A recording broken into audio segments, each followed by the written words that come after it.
Hi yogis, welcome to your second session of Yin Asana Lab. The first session we went over 10, 11 postures, and this one we'll do the same with different poses. One thing I should mention is as you watch me go through these, you should pause after each one and just experiment within your own body, trying each of the options, finding what resonates for you, and just keeping in mind too that your students' bodies are going to be very different than yours, different than mine, and we're all unique in what we can and can't do within our bodies, within our practice. So keeping in mind that one thing that will work for you is not going to work for everybody, but exploring those differences and just being aware that postures look very, very different on different people, and what's accessible for somebody might not be accessible for somebody else, so keeping that in mind and letting the postures work for the individual instead of trying to get the individual to look like a specific pose. Taking it one pose at a time, one breath at a time, and just continuing on the journey, not pushing past our edge, but finding that Goldilocks position where we're finding sensation with the pose but not pain within the pose, and ideally that's what we're looking for. Learning to be patient with ourselves, learning to have grace with what we're going through, and letting go as well, letting go of competition, letting go of striving within the postures, and just learning to be within the pose. All right, so our next posture within the Yin posture Asana Lab is bridge pose. There's only about 30 Yin postures total. I put 20 of them together for you. 20 something together for you, but there's not a lot of Yin postures. When we get into Vinyasa and Hatha, there's thousands of poses and different variations of the same pose, but within the Yin tradition, there's not a whole lot of postures. So the next one I have planned for us is bridge pose. We do bridge within this tradition.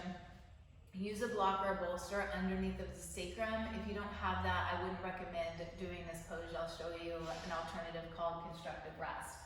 So just like in our Vinyasa, we start our bridge on our back. The feet are down onto the ground, about hip distance apart. We should be able to reach down and touch the heels with our fingertips, and that's hip distance apart. Knees are pointed straight up.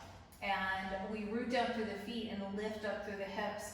We come up this way, we can place the block underneath of the sacrum.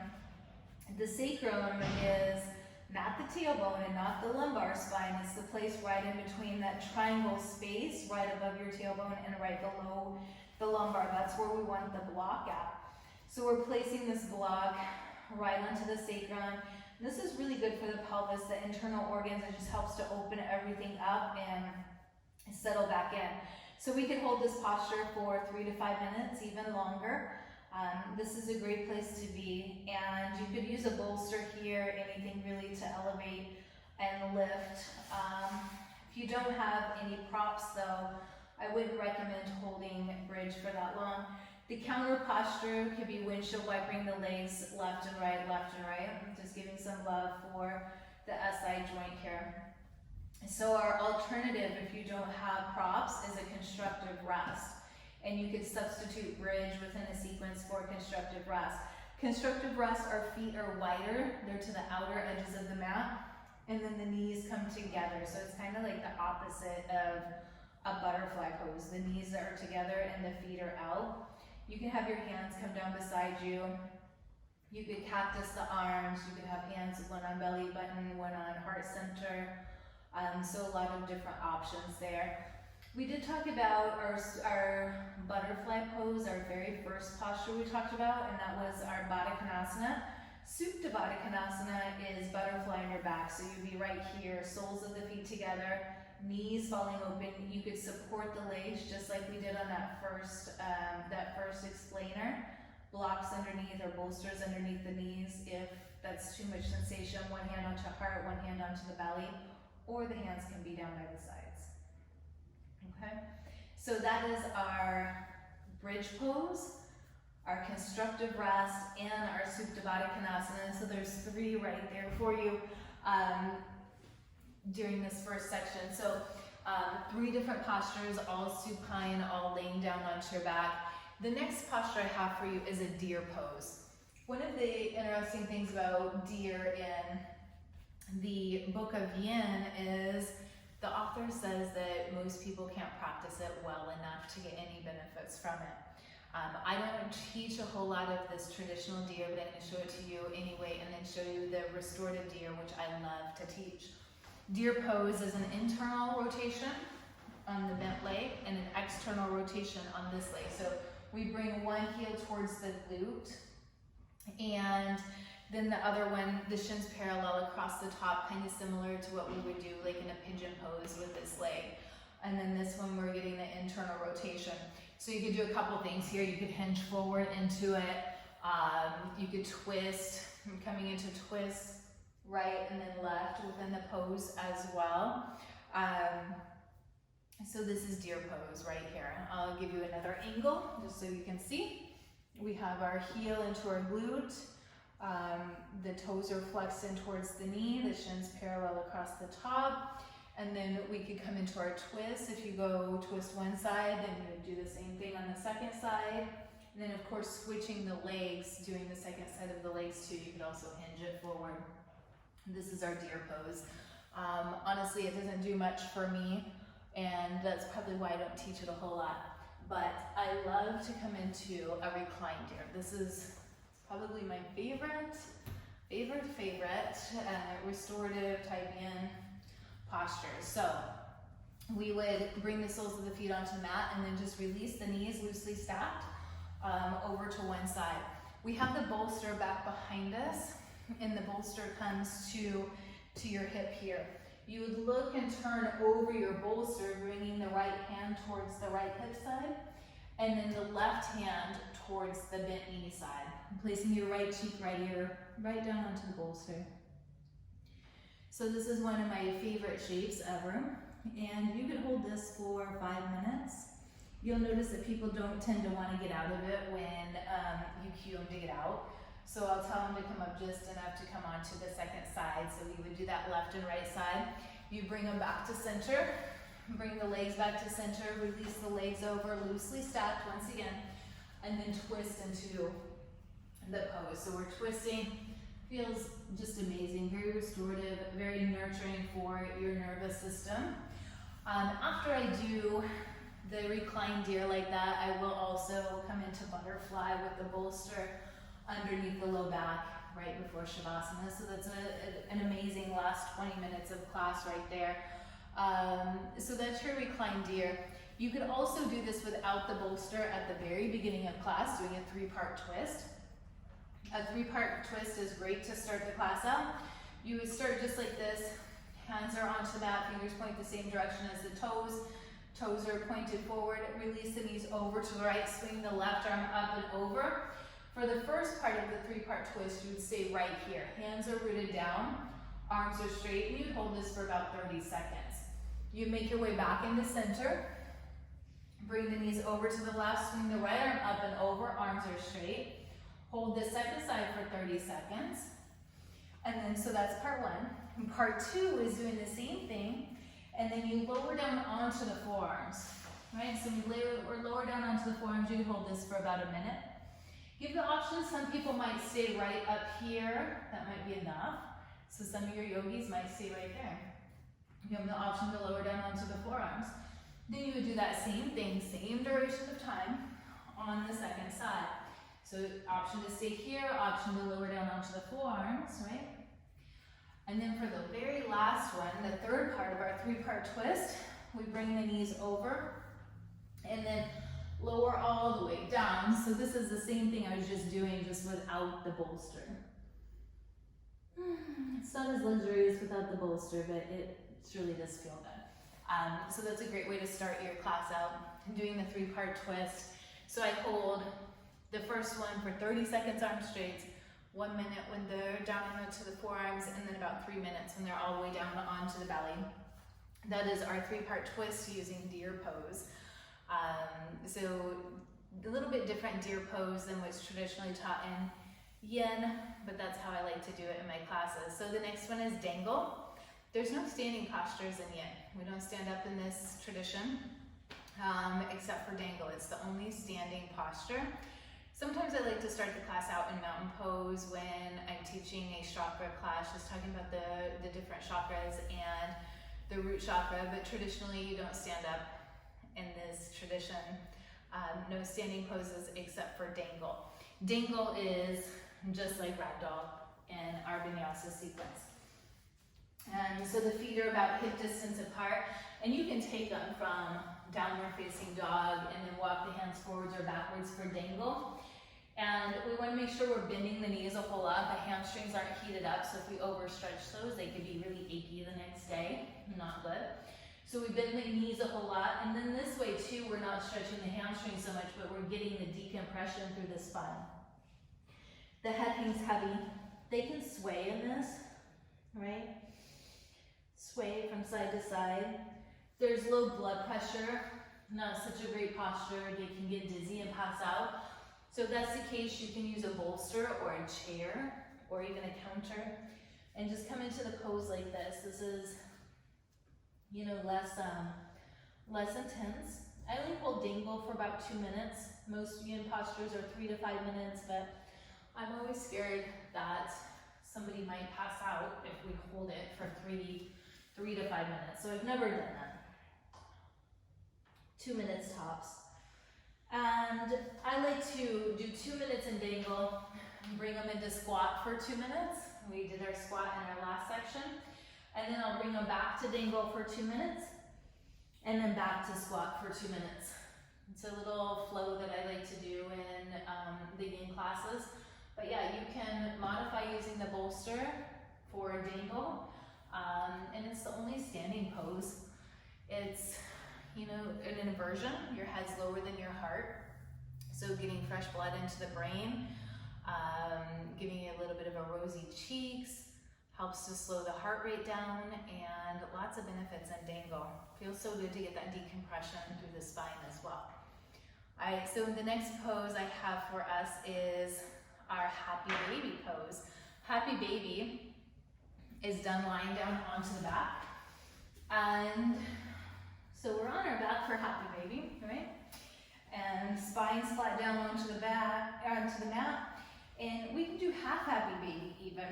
So half happy baby, we grab onto the sole of the foot from the arch side. All 5 fingers are included into the grip. The knee comes closer down towards the ground. Then you can keep this left leg right where it's at, sole of the foot onto the ground, knees up towards the sky.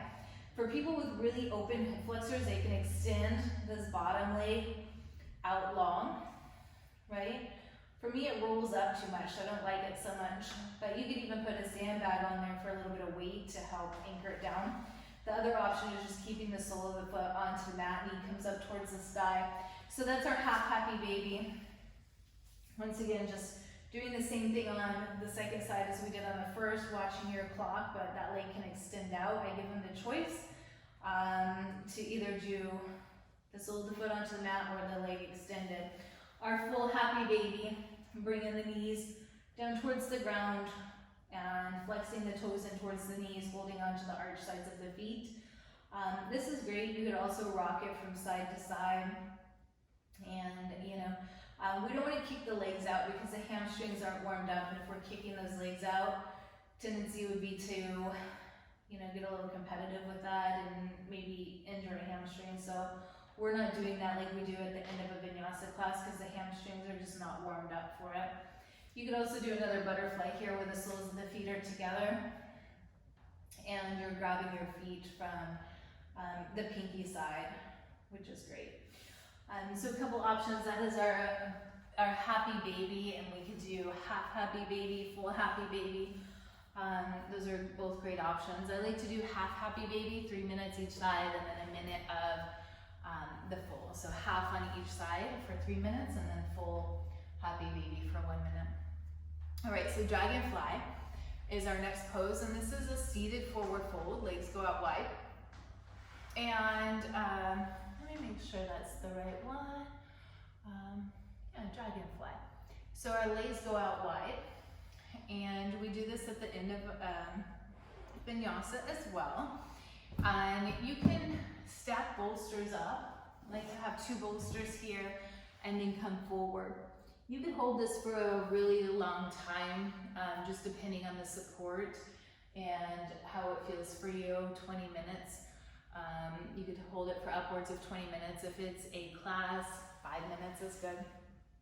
So that's one way, stack the bolsters like that.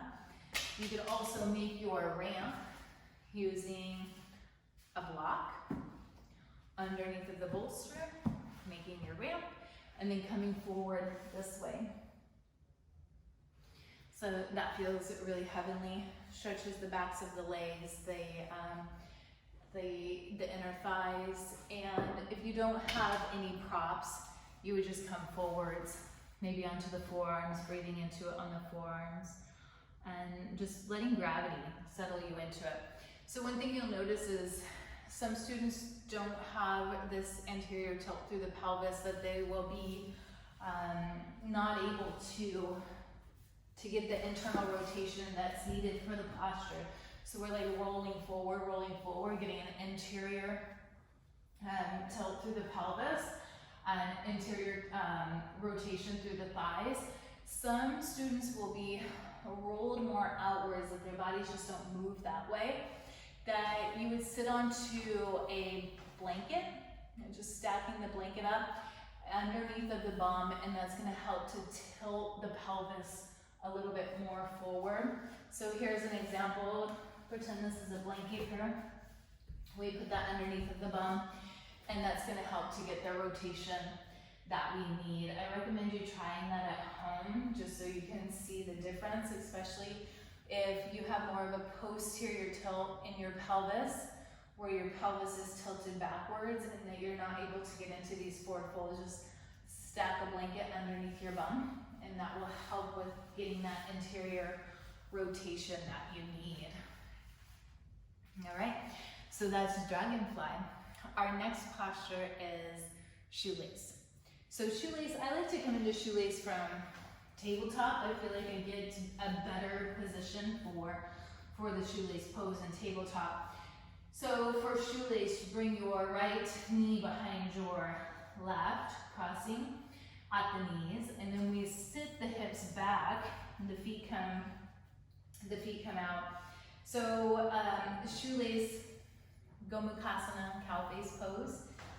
The knees are stacked up.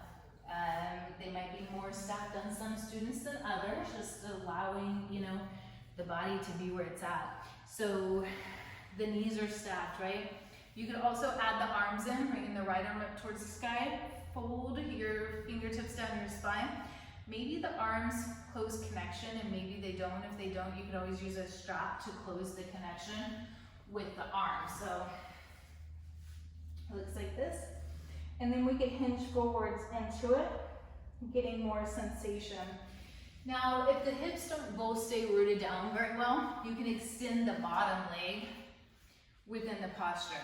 The arms, optional. You can keep the hands down too, and then roll forward into the pose, getting the stretch through the outer hips. So there's different variations just depending on the anatomy within the person practicing. So you can have the bottom leg extended if the sits bones don't anchor down. You can have the legs just like this, right? And then you could add the arms in. Another option is to find that lateral flexion. You bring the block to the tall side. Interlace the fingers behind the head. Just to go out a little bit more. And then coming into it that way. I like to go right and left side on both sides. So I would do the lateral flexion on both the right and left on both legs. So that would be an option. You make sure that you switch the legs, getting the opposite leg on top. I don't do the magic trick though in yin. I save that for vinyasa, where we anchor the hands down and turn ourselves in a circle. Just because, the energy's not there for yin. So you could unwind the legs and come into tabletop. Tabletop would be your counter pose. You could do some barrel rolls or cat and cows there, and then move into your second side of shoelace. That's our shoelace pose. All right, so square is our next one. Sometimes people confuse these and think that they're the same posture, but they're very, very different. Our shoelace, we're getting an internal rotation through the hips. This one's more of an external rotation. So it's also known as fire log or double pigeon. We flex the toes in towards the knee, get the shin parallel across the top of the mat, and then you would place your second leg on top. So a lot of people with great external rotation through their legs, their shins will be just like beautifully laying one on top of the other. But for those like me, we could place a block here, supporting the leg a bit, giving it some support. You'll also notice that one side might be very, very different. We're not very often asymmetrical through the body, so one side might look very different than the other side, and that's okay. We just take notice of those differences. Once you're in the pose, you could stay upright if you want more sensation, and you can handle that. You could hinge more forward into the pose. So that's our double pigeon, also known as square. We're stacking, flexing the toes in, the shins both stack one on top of the other, parallel across the top of the mat. This posture will look very different on different people, just depending on how the external rotation is within their body. Our hips are all built very different. Some of us have shorter femoral heads, longer femoral heads, and the set points of those can be differently. And that bone structure impacts the way that we move into these poses and the way that they look in our bodies. So I think it's beautiful to see different poses on different people and what we're capable of doing. All right, our next one is sleeping swan, also known as pigeon pose. So to come into pigeon, you can bring your class into tabletop, you can bring them into downward facing dog, whichever, and then bring the shin forward. The knee comes to the outside of the wrist. A lot of times people will bring the knee right into the middle of the hands, but we want the knee to come to the outside of the wrist. So it's on the outside of the hip versus coming right into the middle. Once you're here, you flex the toes in. You can tuck the toes of your back foot under and lift up through the knees. So a lot of yogis tend to be hypermobile through the hips, and if we're working on getting more stability, you can always tuck these toes under and keep the knee lifted up to build stability within the hips. But traditionally we have the top of the foot down, the hips are squared off, lengthen through the spine. Then we take the swan into sleeping swan by just gently lowering down. You can stack your two fists, placing your forehead onto your fist, place the forehead onto the forearms, or come all the way down, forehead to the mat. And lots of different variations. If you want to do something fun, something new, you could also do thread the needle here, where you bring your arm underneath. So you bring the arm, if your right knee's forward, you bring the left arm under, or the opposite on the opposite side. So you bring your arm towards the bent knee. Right? That feels good. Also getting an internal rotation through your shoulder as you come into your pigeon. So pigeons, once again, just doing left and right side. You can get into that from your tabletop or from downward facing dog. A great counter pose for that is second side, tabletop, shake it out, downward facing dog, shake it out. You can hold that for 3 to 5 minutes. A lot of people love swan, they love pigeon and want to be there for a long period of time. Some people though, that posture hurts their knee. So you could do a couple of things there. You could do pigeon on your back or up against the wall. If we're doing it up against the wall, it's just like a figure 4, right? So we would scoot the bum forward. We would be like a gentleman sitting into a chair. So one leg is bent onto the wall, and then we bring that second leg, flex the toes in towards the knee. And this is great because you don't have to work real hard at it. The wall does the work as you're supporting your foot against the wall.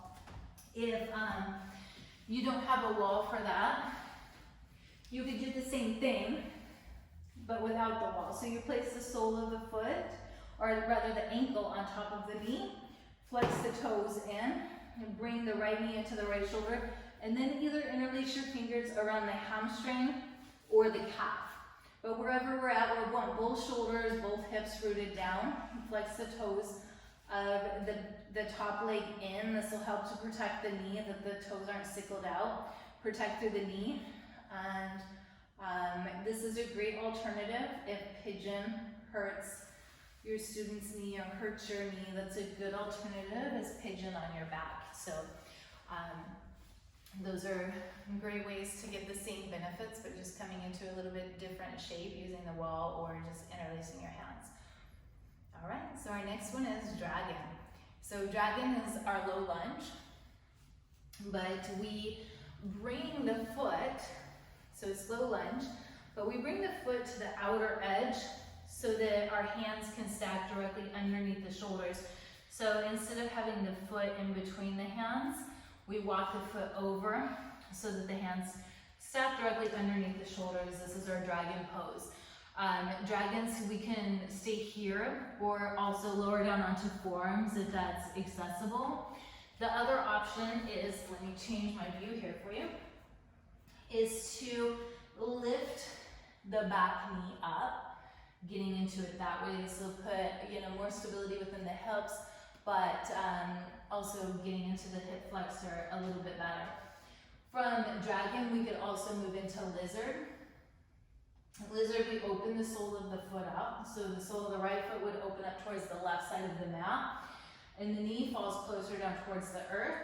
We could stay right here or lower down onto forearms. I'm going to show you a different view for that. So we start in our low lunge, in our dragon pose. Open the sole of the foot up. The knee will fall closer down towards the earth, right? And then we could stay here up onto the hands. We could also lower down onto the forearms. What you'll notice is if you give the option to lower onto forearms, some of your students, they'll collapse really far in their hips, trying to get onto their forearms, they'll collapse.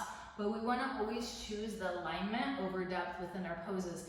So if our hips collapse, we want to ease out some and work to get that flexibility and not compromise the alignment of the pose.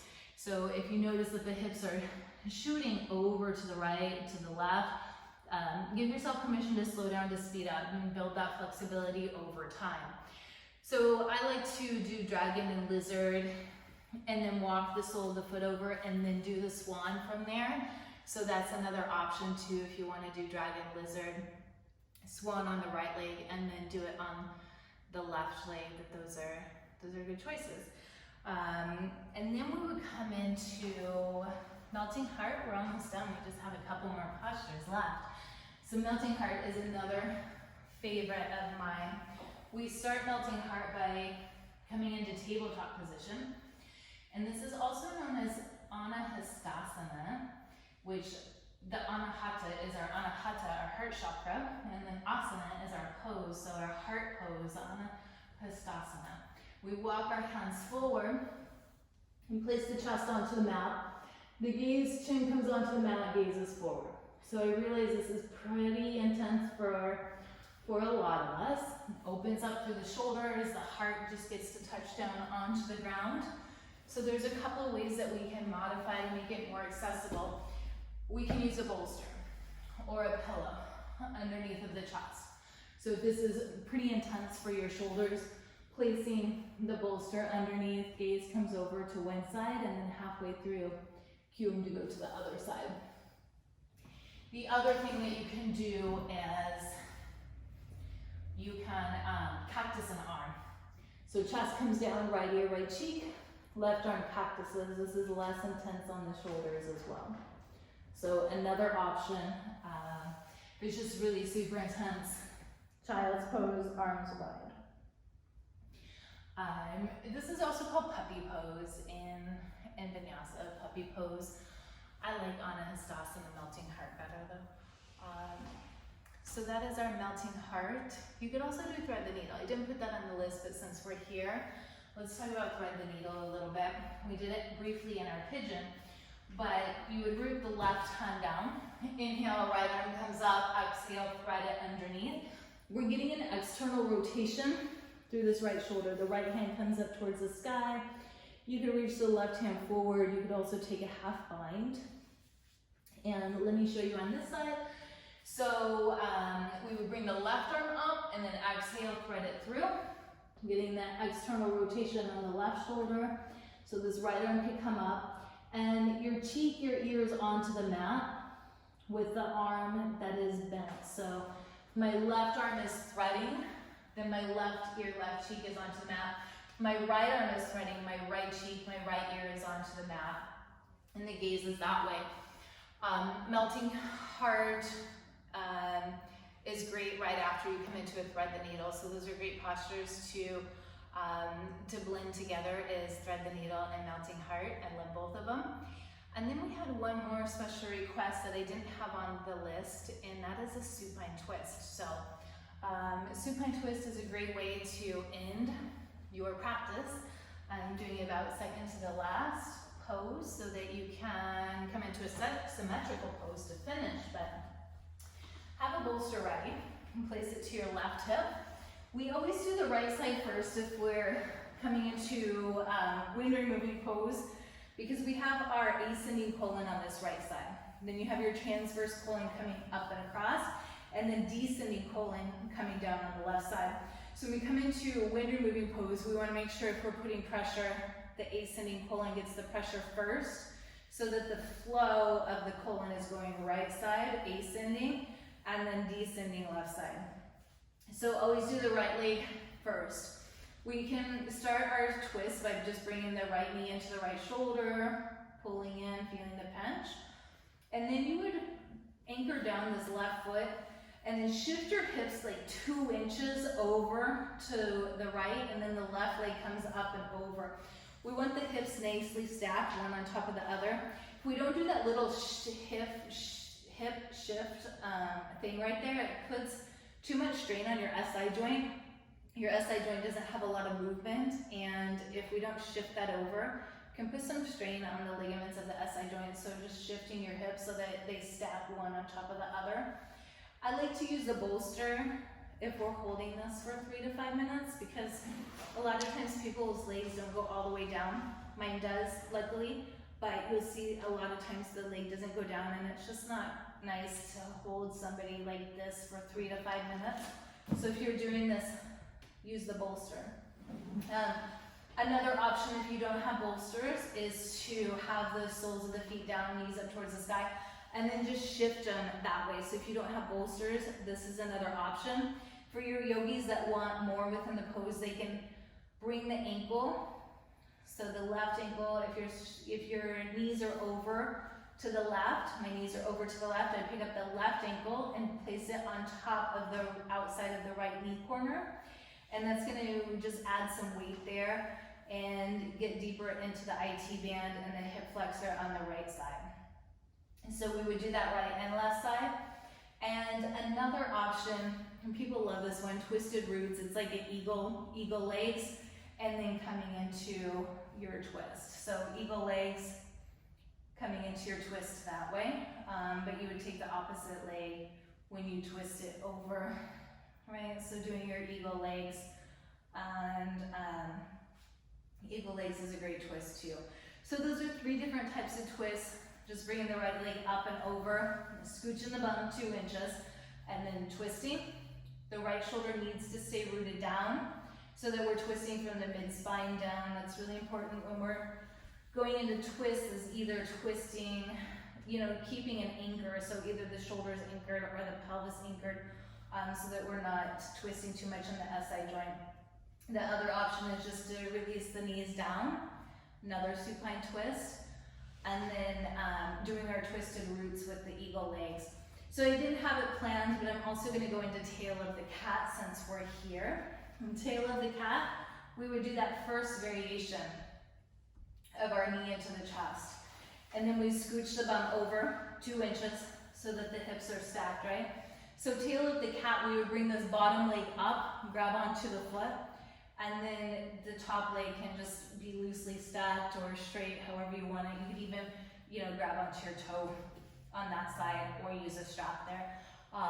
So you could come into your tail of the cat, the left shoulder is rooted down, that bottom arm twists up, and our gaze is towards the left side if our knees are over to the right. So we come into our twist. We also have our gaze the opposite direction of the knees, and that's because our spine, we want to keep the rotation of the twist through our spine all the way through the cervical spine. So when you're twisting to the right, the gaze comes to the right. When you're twisting to the left, you want it to go opposite direction so that you're continuing the twist of the spine wherever you're at. All right, those were our postures for today. I hope that you enjoyed this, that you got a lot out of it. And I'm always here if you have any questions. I love interacting with all of the students and can't wait to see your classes. We'll see you soon. Namaste.